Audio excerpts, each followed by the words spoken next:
Hello there, Sagittarius. So this reading is for you.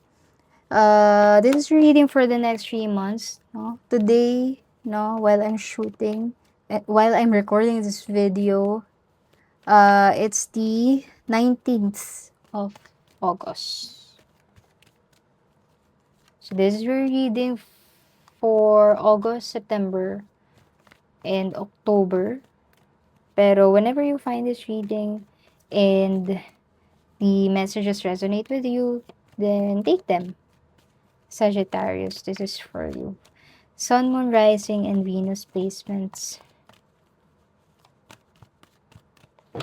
Now, this is a general reading.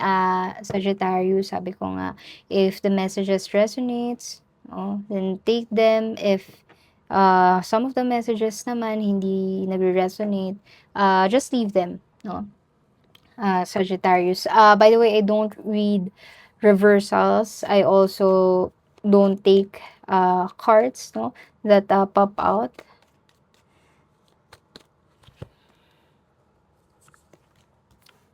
So, Sag, you got the Five of Cups. You got the Judgment. The other far signs also got the Judgment card. And you got the Nine of Wands. Now, Sag, I try to read this column as your past energy, this is your present energy, and this is your future energy. However, uh, if it doesn't fit, no, yung mga messages, hindi naman, what I'm trying to say is, if the messages doesn't, or don't fit, no, dun sa mga timeline na sinabi ko, then that is fine. Sagittarius, no. Kasi sometimes yung mga messages ng card nasa present energy natin, minsan naman nasa sa past, no? So, we don't have to force them to fit a certain timeline. Now, Sagittarius, you got the Five of Cups here. Five of Cups is a card of dissatisfaction and also regret, no? So, the man here, ayan yung nararamdaman niya, no? Sadness, regret, over something na pwedeng nawala sa kanya. That could be your job, that could be someone, although past energy na naman siya, no? So, I think, no, I feel like you're already aware of this, no? Kung ano man tong um, parang pinagluluksaan mo over here, no? Kasi yung Five of Cups, parang nanghihinayang siya dun sa tatlong cups na natapon yung laman. Because once, no, in his life, these cups brought him so much satisfaction. However, pwede naman siyang tumalikod, no? Pag tumalikod siya, makikita niya yung bridge papunta dito sa castle, and also meron pa siyang Two of Cups. Two of Cups. So, really the solution here is for you to just turn around and be grateful for what you still have. And with the Five of Cups, you got the Ten of Pentacles. I feel like kung ano man yung parang pinanghihinayangan mo, Sagittarius, that could be about your job. No, parang very similar to sa reading ng Aries. Yung nag-stand out talaga sa reading nila is tungkol sa career aspect ng buhay nila. And now, Sagittarius, parang meron kang na-picture out, no, na life having this career, no. And I feel like yung career na 'to puwedeng nakapagbigay sa'yo ng, so much abundance, but now, parang merong dissatisfaction, 'no? Meron ka ng dissatisfaction na nararamdaman, and also, with the Nine of Wands parang medyo burned out ka na, although ika-clarify pa naman natin yun later. Now let's clarify muna the Ten of Pentacles. With the Ten of Pentacles, you got the Six of Wands. So Six of Wands is a card of success. So this career, no, tong job of tong position na to could have brought you that feelings, no, of success. Now, if we will apply this, no, in your love life, baka pwedeng you got out of a relationship, pero tong relationship na to parang ang dami mo nang na-imagine, no, with this person. You could you could have had a lot of plans with this person, no, growing old together, no, having kids, having pets, etc., etc. So parang sa isip mo established ka na, or actually pwedeng nangyari na to, no. Kasi this is in the past energy, pwedeng nag-materialize naman yung mga ideas mo in the past and natupad mo siya, no? Puwedeng naging established ka sa career na 'to and na-establish mo 'tong, relationship na 'to successfully, no? Pero yun nga, meron kang dissatisfaction na nafi-feel. Oops. With the Six of Wands, you got the Nine of Swords, no? Nine of Swords. Actually, yung Aries reading kanina, nakuha din nila 'tong card na 'to. Nine of Swords is, about worrying too much, 'no? Ayun yung sinasabi ng card na 'yan. Parang you're restless, 'no? Puwedeng meron kang isang thought na pinauulit-ulit sa isip mo. That's what I'm getting. And it's tiring, no? It's tiring you. Parang burned out ka na dahil sa paulit-ulit mo na thoughts na 'to. That could also be your it could also be about your love life. With the Judgment card, magkakaroon ka ng awakening in the future, or actually this is in your future, in your present energy. So, pwedeng nandito ka na sa energy na 'to, Sagittarius, no? Nandoon ka na sa energy ng awakening, no? Unti-unti ka na nagiging conscious, maybe about your dissatisfaction over your life, no? Na parang feeling mo, hindi pwedeng magpatuloy yung ganitong feelings. Oh. Parang feeling ko ayun na yung or dun ka na papunta, Sagittarius. And you got the Nine of Pentacles. Look at that. You got the Ten of Pentacles and the Nine of Pentacles. Nine of Pentacles is a card of abundance. It's a card of abundance. This lady here is very optimistic. Marami siyang kayang gawin. Pero Sagittarius, no, I would just like to point out, kasi sabi natin, 'di ba? Here, this is the past column, and this is your your past energy, and this is your present energy. Now you're going from Ten of Pentacles to the Nine of Pentacles. So parang nabawasan, I feel like, yung resources. Pwedeng That's the thing, no, na that you're really worried about, no, that you're stressing about. Yun yung isang bagay na sobrang regretful ka. Yes, that could be about your pentacles or yung finances mo.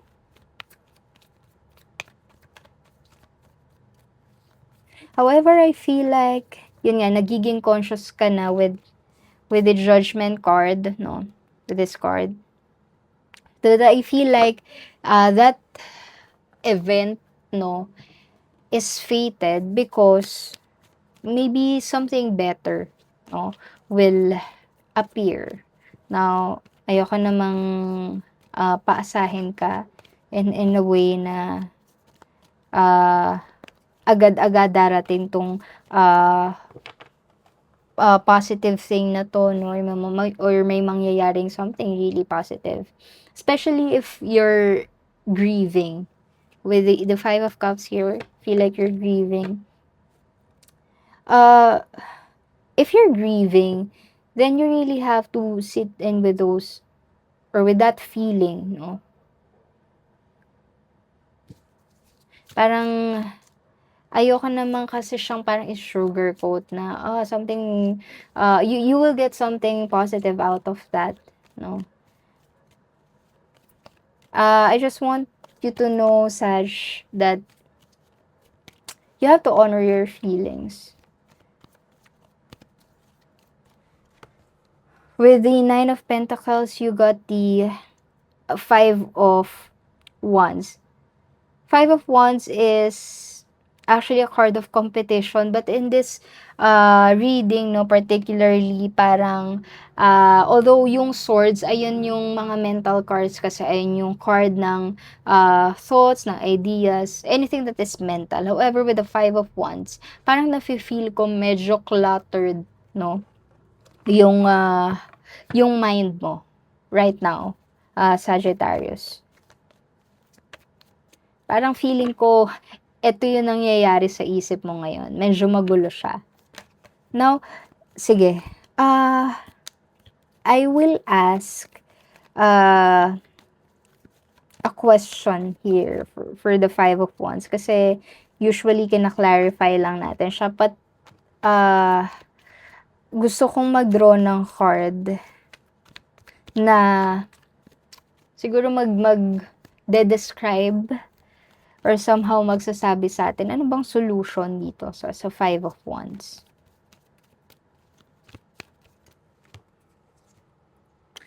You got the Nine of Cups. Actually, very similar talaga sa reading ng Aries and also ng Leo. I think Leo yung nakakuha ng card na to. Now, Nine of Cups kasi is feeling as if you are in that environment that you wanted to be in, as if you have, no, the things that you wanted to have. Kung ito ang solution sa Five of Wands, no, Sagittarius, if you wanted to feel, let's say you wanted to feel better, you wanted to parang mawala yung mga negative energies mo, and negative beliefs mo about yourself, about other people, you have to practice it, no? Parang, I feel like, at some point, kailangan, tumigil tayo sa pag-wish, no? And, actually, this card kasi, parang, wala pa siya sa wish fulfillment eh. Kasi after ng 9 is the 10 of Cups, and that's the ultimate wish fulfillment. However, the 9 of Cups, wala pa siya dun sa ultimate fulfillment niya. Pero he's trying to be there. Now, Aries, I feel like, at some point, kailangan nating tumigil, no, sa mga wishful thinking natin. Sorry, did I call you Aries? Sagittarius, kailangan, at some point, tumigil tayo dun sa mga wishful thinking natin and we have to take action, no? Although sabi ko nga, this is feeling as if. Yung cups kasi, it's all about feelings, no? It's all about emotions. Pero, how can we materialize, no? Yung mga bagay, yung mga goals natin, mga bagay na iniisip natin, no? If, isabi ko nga kanina, if you're not mentally okay, then what are the steps, no, that you're willing to do in order for you to get out of that situation. Now let's clarify the Nine of Wands. Nine of Wands, as you can see, parang sobrang exhausted na niya, no? Sobrang exhausted na ng tao dito, nung man. Pero he's been through a lot, definitely. Pero hindi pa rin siya sumusuko. So, maybe it's asking you to keep your faith, Sagittarius, and keep your faith, no? At mag-move forward ka pa rin. Now, let's clarify the Nine of Wands. With the Nine of Wands, you got the Seven of Pentacles. Seven of Pentacles, you're trying to look at everything you have, no? At pwedeng tinatanong mo yung sarili mo ngayon, Sagittarius, kung, or maybe in the future, no, pwedeng tanongin mo yung tinatanong mo yung sarili mo na kung worth it ba, no? Worth it bang mag-invest into something? And also, since we're clarifying this card, no, the Nine of Wands, then you got the Seven of Pentacles. I feel like you're asking yourself kung worth it ba yung mga pinagdaanan ko? Should I continue with this thing, no, that I'm working on? Kasi pagod ka na eh. Parang burned out ka na, exhausted ka na. So, ayun yung pinag-iisipan mo, no? Let's clarify the Seven of Wands.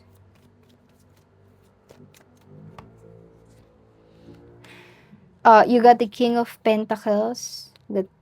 Alright. King of Pentacles, naming Pentacles, no? So, you could really be focusing on your finances right now, Sagittarius. Oh. King of Pentacles, I feel like you're someone na gusto mo secured lahat, no? Secured yung life mo.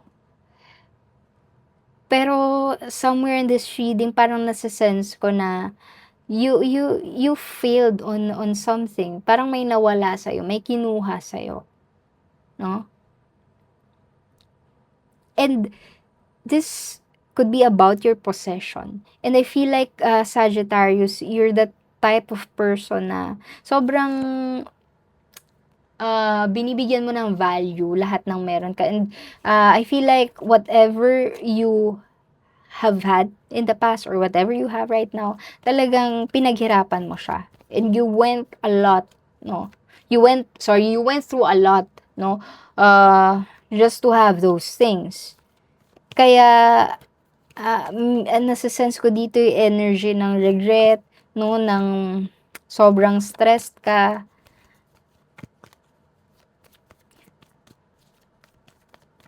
Let's try to clarify the King of Pentacles.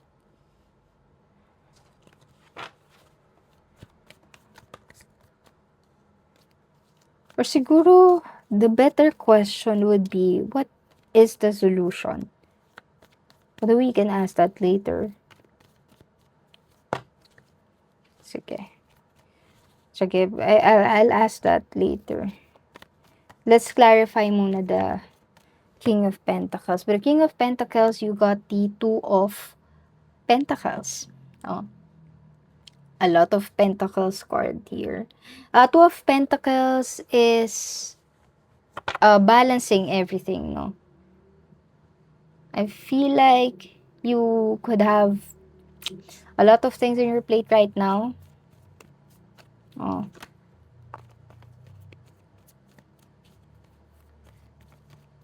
sobrang busy mo. Sagittarius.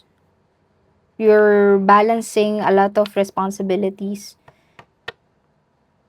Yun nga, you could have a lot on your plate. And you're trying to find balance. Or, I feel like this is also uh, the action, no, that you need to do. You have to find balance, no, Sagittarius. Especially if you feel exhausted, if you feel stressed out.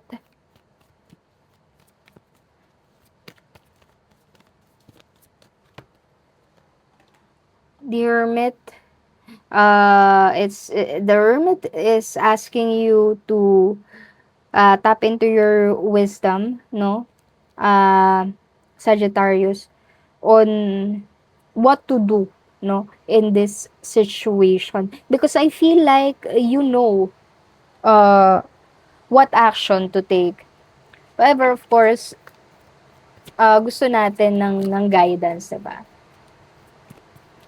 Although yung wisdom, yung inner wisdom nasa sayo na yan, Sagittarius, kailangan lang siya ma-trigger minsan, 'di ba? Para maisip natin yung, or magkaroon tayo ng awakening.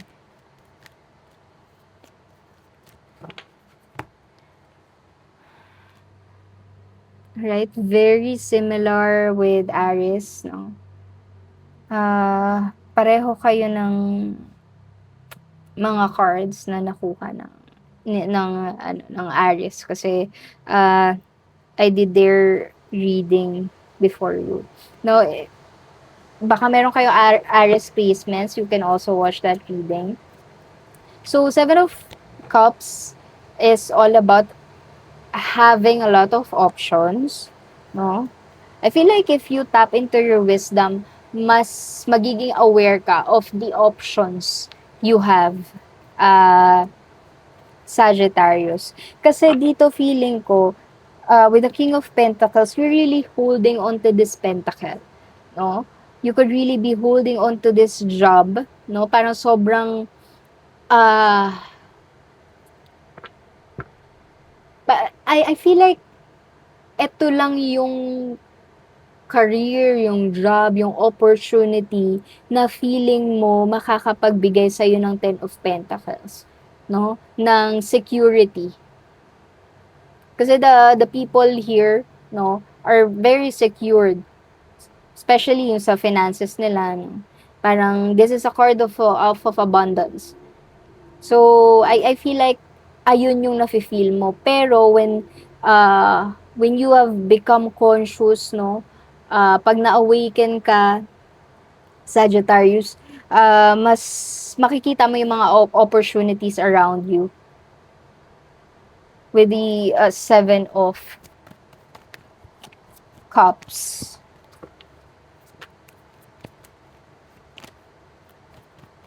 Now, one last card for you, Sag. You got the Emperor. Parehong-pareho talaga kayo ng mga cards na nakuha. And I've shuffled these cards, no, prior to this reading, and yun, while I'm doing your reading, nakikita mo naman siya na shuffle pa, di pa, Sagittarius. Pero somehow pareho pa rin yung mga cards na nado-draw. So with the Emperor, Emperor kasi is a card of power, of authority. Now, I will not be surprised if yung career mo right now, pwedeng meron kang sense of authority dun sa job mo, sa career mo. And maybe you're having a hard time letting that go, no? And another way to see this is to actually use, no, yung power mo, yung authority mo to actually be in control of your life and to grab whatever opportunity that comes your way. Kasi with the Seven of Cups, pwedeng itong mga cups na to, no, mag-signify ng iba't ibang opportunities for this person. Now, the Emperor kasi, he, he's powerful, is very authoritative, no? May sense of authority siya. So, it's asking you to be in control and also to be prepared, no, to uh, get these opportunities. Okay? So, I think that's it, Sagittarius. Now, I'll be pulling you card from the Sacred Traveler Oracle cards. Now, I have meditated on these cards earlier, no, prior to this reading, and you got the Ascending Mountain. Keep going forward. So, dito sa Nine of Wands, parang you look very exhausted with the Ten of Swords. You feel stressed, no?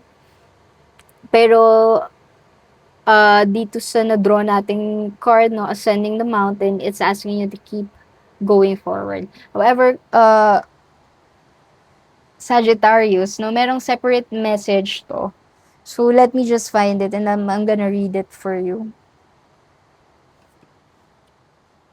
Alright, ascending the mountain. Keep going forward. The journey might be hard right now, but a great view awaits you. You most certainly can achieve your goal. However, you must continue forward through hard work and diligence.